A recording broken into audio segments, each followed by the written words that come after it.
Hello everyone, कैसे हैं आप सब। एक बहुत बढ़िया डाउट एक स्टूडेंट ने मेरे से पूछा है।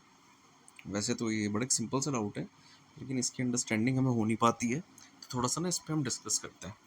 तो इसलिए मैंने ये डाउट पिक किया है। आप जैसे क्वेश्चन देख पा रहे होंगे स्क्रीन पे। क्वेश्चन कह रहा है as the percentage of steel increases in an RCC beam.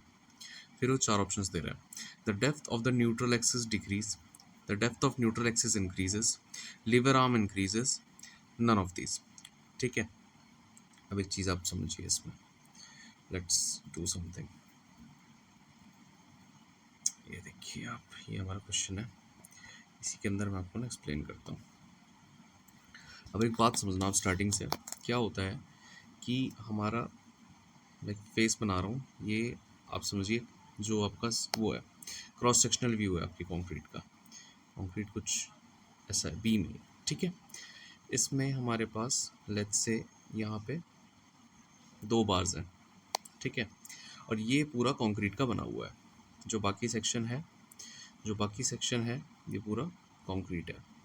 और इसमें मैंने सिर्फ ये दो आपको ये बार्स दिखाई हैं। ये आपका स्टील है। अब क्या होगा, जब कंक्रीट होगा और स्टील होगा, तो ये रेनफोर्स कंक्रीट स्ट्रक्चर है, हमारा आरसीसी स्ट्रक्चर है, ठीक है। इस पे इक्विलिब्रियम में रहने के लिए इस बीम को, जिससे कि हम नॉर्मली बीम देखते हैं तो हमें ऐसे दिखती है कुछ, ठीक है। थोड़ी सी बेंड हो गई, कोई बात नहीं, बट इसको आप प्लेन बीम इमेजिन करिए कि भी बेंड नहीं हुई है। कुछ ऐसी दिखती है हमें बीम, सिंपली सपोर्टेड, ये हमारी सिंपली सपोर्टेड बीम होती है। तो ये हमारी इक्विलिब्रियम में रहने के लिए इसमें कंडीशन हमें चाहिए होती है, जिसे हम कहते हैं compression is equal to tension. कैसे? जो हमारा ये सेक्शन होगा, लेट्स से मैं यहाँ ऐसे इस सेक्शन को ये मार्क करता हूँ, मैं कहता हूँ ये है मेरी न्यूट्रल एक्सिस, ठीक है। उसके नीचे मेरा स्टील है। क्यों? क्योंकि ऊपर कंप्रेशन आता है और नीचे वाला जो सेक्शन होता है यहाँ पे टेंशन आता है। इतनी बात हमें क्लियर हो गई। अब उसने बोला है कि जो परसेंटेज ऑफ स्टील है वो उसने इंक्रीज कर दिया से, तो उससे क्या होगा। तो एएसटी की बात हो रही है यहाँ पे, ठीक है, परसेंटेज की, ठीक है। देखो, इसको वैसे तो हम मैथमेटिकली भी सॉल्व कर सकते हैं, सिंपली एकदम मैथमेटिकली भी देख सकते हैं इसको हम। ये देखिए, ये हमारे ऑप्शंस थे ना, इसको हम सिंपली मैथमेटिकली भी देख सकते हैं। पहले मैं मैथमेटिकली दिखाता हूँ, फिर आपको विजुअलाइज करवाता हूँ इसे।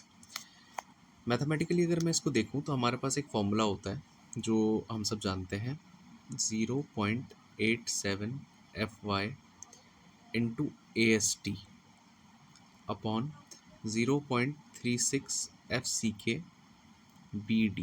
ये किसके बराबर होता है? This equals to XU by D। इसमें XU क्या है? XU क्या है? यही है हमारी डेप्थ ऑफ न्यूट्रल एक्सिस, ठीक है। ये डेप्थ है। अब ये जो पूरा फॉर्मूला है, इसमें आप समझो constant parameter, constant parameter and constant parameter, constant parameter, this is a variable parameter, यहाँ पे भी वेरिएबल पैरामीटर, और ये भी कांस्टेंट पैरामीटर। तो इससे क्या एक कंक्लूजन निकला आपके सामने कि जो हमारा AST है ना, that is directly proportional to XU। अब क्वेश्चन क्या कह रहा है? क्वेश्चन कह रहा है कि इंक्रीज कर रहा है वो परसेंटेज, तो मैं मानता हूँ कि उसे इंक्रीज कर रहा है। जब वो इसे इंक्रीज करेगा तो ये भी क्या होगा? इंक्रीज हो जाएगा। Getting it? वैलिड है? तो हमारे पास ऑप्शन क्या आ जाएगा? Depth of neutral axis increases, ये हमारा राइट ऑप्शन हो जाएगा। लेकिन मैंने आपको क्या बोला था कि इसको हम ना थोड़ा विजुअलाइज करते हैं, इसको समझते हैं। अब इसको हम कैसे समझेंगे, उसके लिए मैं आपको एक नए पेज पे लेके चलता हूँ, ठीक है। ये तो क्लियर हो गई ये बात। अब इससे हम एक नए पेज पे चलते हैं। अब आप देखिए, आप एक बात समझिए, किसी भी सेक्शन को, लेट्स से वंस अगेन ये मेरा क्रॉस सेक्शनल व्यू है बीम का, ठीक है। यहाँ पे मेरी दो स्टील बार्स हैं, ठीक है। ये मैंने शो करा है, ये दो स्टील बार्स हैं मेरी। अब जो ऊपर का कंक्रीट है, जो ऊपर का कंक्रीट है वो कंप्रेशन देगा, कंप्रेशन को रेजिस्ट करेगा, ठीक है। और जो नीचे स्टील है वो टेंशन को रेजिस्ट करेगा। इक्विलिब्रियम में करने के लिए मैंने क्या बोला? कंप्रेशन जो है वो टेंशन के बराबर होना चाहिए। अब मैंने क्या करा, मैंने इस सेक्शन को कर दिया चेंज, ठीक है। सेक्शन सेम है, इसमें मैंने रीबार चेंज करूँगा मैं, ठीक है। क्या हुआ उससे? उससे ये हुआ कि मैंने यहाँ पर लगा दी जी 3 रीबार्स, 3 रीबार्स लगाई मैंने। इससे क्या हुआ, मेरा टेंशन जो है बढ़ गया, इस वाले केस के लिए बढ़ गया। तो इक्विलिब्रियम में रखने के लिए मुझे क्या करना पड़ेगा, मुझे कंप्रेशन भी बढ़ाना पड़ेगा। कंप्रेशन बढ़ाने के लिए क्या होगा, कंप्रेशन बढ़ाने के लिए आपका जो ये स्ट्रेस ब्लॉक था ना, या जो कंक्रीट ब्लॉक था, स्ट्रेस ब्लॉक तो ज़्यादा टेक्निकल टर्म है, उसे यूज़ नहीं कर रहा है मैं, ये जो मेरा कंक्रीट ब्लॉक था इसे भी थोड़ा बड़ा करना पड़ेगा। अब इसे मैं बड़ा करूँगा से, यानी मुझे अमाउंट ऑफ कंक्रीट बढ़ाना पड़ेगा।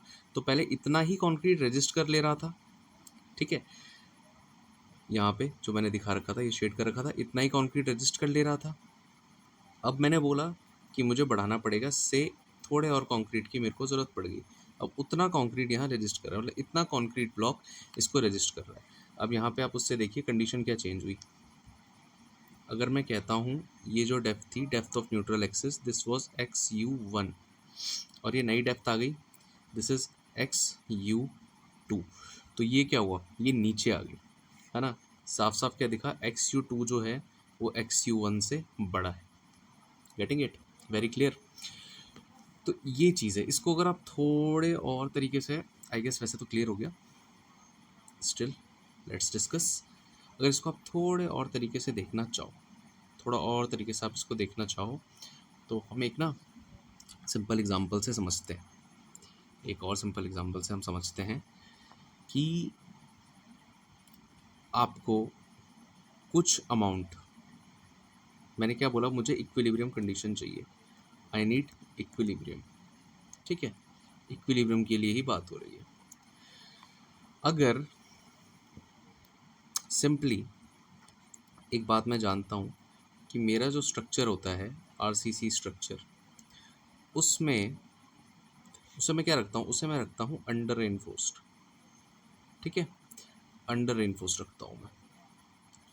क्यों रखता हूँ अंडर रेनफोर्स्ड, क्योंकि मुझे चाहिए होता है बिहेवियर डक्टाइल, चाहिए होता है मुझे बिहेवियर डक्टाइल चाहिए होता है मुझे बिहेवियर। अगर मैं बिहेवियर को डक्टाइल नहीं रखूँगा तो उससे क्या होगा, मेरा जो बीम है वो मुझे सडन फेलियर शो करेगा, एकदम सडन फेलियर मेरा बीम शो करेगा फ्लेक्सर के अंडर जब लोड इसमें लगेगा। लेकिन मैं तो ऐसा चाहता नहीं, तो इसी केस की वजह से हम क्या करते हैं, इसमें बार्स को ऐड करते हैं। लेकिन अगर इसमें मैं एक्स्ट्रा बार डाल दूंगा, एक्स्ट्रा बार डाल दूंगा, ठीक है, जैसे कि मैं बता रहा था कि मैंने यहाँ पे बढ़ा दिया, उन्हें 3 कर दिया, ठीक है, पहले 2 थे मैंने 3 कर दिया। अब इससे क्या हुआ, यहाँ पे स्टिफ हो गया, स्टिफ हो गया। तो अगर कंक्रीट का अमाउंट या कंक्रीट की जो स्ट्रेंथ है वो इक्विवेलेंट नहीं हो पाएगी, बैलेंस सेक्शन की बात हो रही है ये तो, खैर अंडर इन्फोर्स हम तो इनफैक्ट अलग तरीके से और अलग कॉन्सेप्ट से चलते हैं। तो क्या होगा कि हमें फिर डक्टाइल फेलियर जो है वो नहीं मिलेगा, ठीक है, डक्टाइल फेलियर हमें नहीं मिलेगा। तो इसीलिए हमें कंक्रीट का भी जो है उस जगह पे कंसंट्रेशन बढ़ाना होता है, या ब्लॉक, कंक्रीट ब्लॉक भी वहाँ पे बड़ा करना पड़ता है। तो उसे करने से क्या होगा, वापस हमारा जो डेप्थ ऑफ न्यूट्रल एक्सिस है वो नीचे आ जाएगा। Getting it. तो ये कुछ फैक्टर थे, मुझे लगा ये क्वेश्चन बहुत अच्छा है, इस पर डिस्कस करना चाहिए, so I made a video on it. So thanks for watching.